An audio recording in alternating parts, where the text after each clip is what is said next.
Welcome to the 2.0 conference in Las Vegas. My name is Maria Fuentes, and who do I have the pleasure of speaking with today? My name is Dr. Alex Schuh. I am the director and founder of School Frontiers, which is based in Philadelphia, but we work all over the country.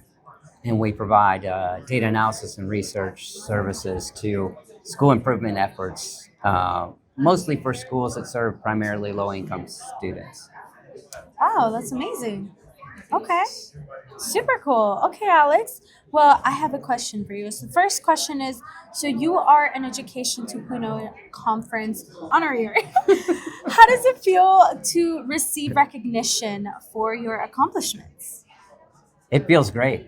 For one thing, I've been listening to other people who've gotten this award, and Yeah, they are very accomplished. There's a lot of exciting things going on. I mean, these are real doers. So to be yeah. recognized with a group of people who are really getting new things accomplished and big things accomplished here and other countries is a real honor for sure. Yeah, no, I can imagine. And just being in environments of like minded individuals who are either in the same industry or different industries, but you can just pick out of their brains as well, right?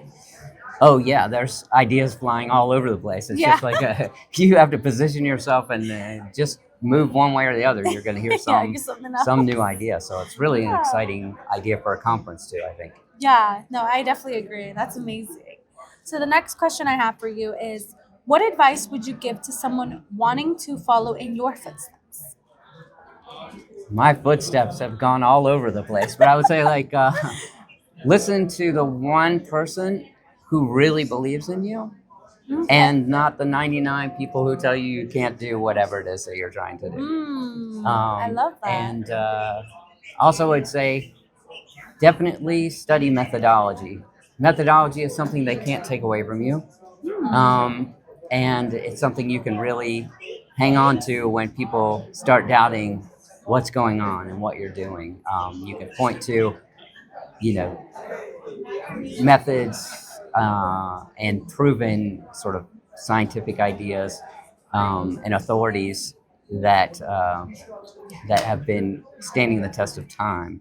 And Yeah. it doesn't all have to be you. You can point to external things and say, this has been proven. It's not just me saying it. Right. That's awesome. That's really, really awesome. I love that.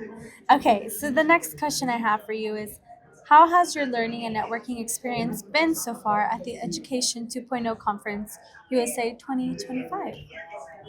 That's fantastic. I was on a panel with some people who are highly educated and Yeah. highly interactive, and the ideas that we had have really sparked some new thinking for me and new partnerships. And I think that's part of the idea. We get new ideas, but we also make new connections from all over the Right. place.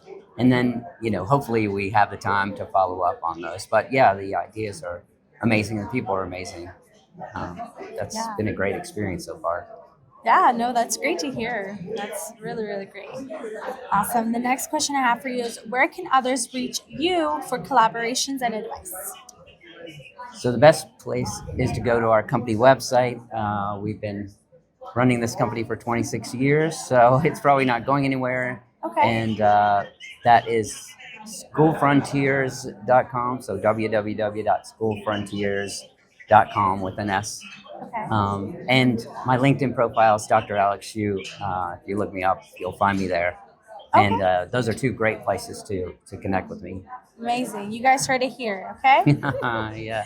And then the last question I have for you, Alex, is how can we leverage technology and testing data to get better information to teachers and administrators? Well, let's start with the teachers. Teachers are professionals.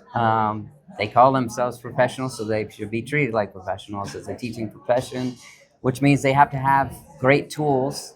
And sometimes I think we expect them to just work with string and silly putty. Well, those can be useful too. But we should really have the best technologies and the best information for teachers so they can really meet the needs of each kid.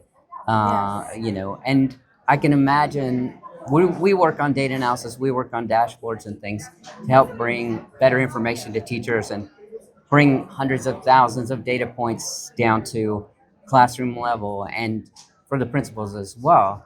And the more I've been thinking about AI is a big topic at this conference, Yes. and thinking about how AI can help the teachers drill down to an individual student with so much information that we have. What we really care about is that kid. How's that kid doing, and what are affecting that kid's life right now. Yeah. And it's hard for a teacher who might have 150 students, like if you're in high school, to have any idea what that kid needs or where they are. But if you could set up an AI system to interact with the data and say, where is this kid, in math at the moment, where their struggles been, and Yeah. what should we do? And actually, you could actually ask it in words just like this, Right. and you could get this thing that says, well, here's the pattern of the kids, math progression, and Right. here's where they've sort of fallen off, and this is where you could really help them, but actually they've been missing a bunch of math classes. So here's a person you could connect them with. You could actually build all that within your data environment to really get that kind of information to teachers. And then on the higher level, at the school administrator level, where have there been problems in the school with attendance as a certain groups of people? And we can do that with data dashboards, but we can also do that with AI, I think, and have us ask questions just verbally. Where have my attendance problems been? Like, we worked with one school, and turned out that a bunch of kids were missing school a lot. They were all from one particular area, and it turned out that area was past a river that tended to flood over the bridge. And so those kids were not coming to school because they physically couldn't get there. Wow. And so once we figured that out, we figured out how to find an alternative way for those kids to connect to the classes, Yeah. because no one was building the new bridge. Oh. But so we can find in patterns of data, we can find answers to our questions. Yes. We just have to do it so we don't get overwhelmed with all of the information that we have. Right. That's amazing. Okay. Well, thank you so much for answering all of these questions. I think it's really empowering that, you're part of such an amazing education system that's helping these kids, progress and, do more in this life, right? So just want to say thank you so much for coming and answering our questions. And we hope to see you here next year. Thank you. I'm sure I will be here next year, and maybe even one of the other conferences. Oh, there we go. All right. So thank you very much. Of course. Thank you.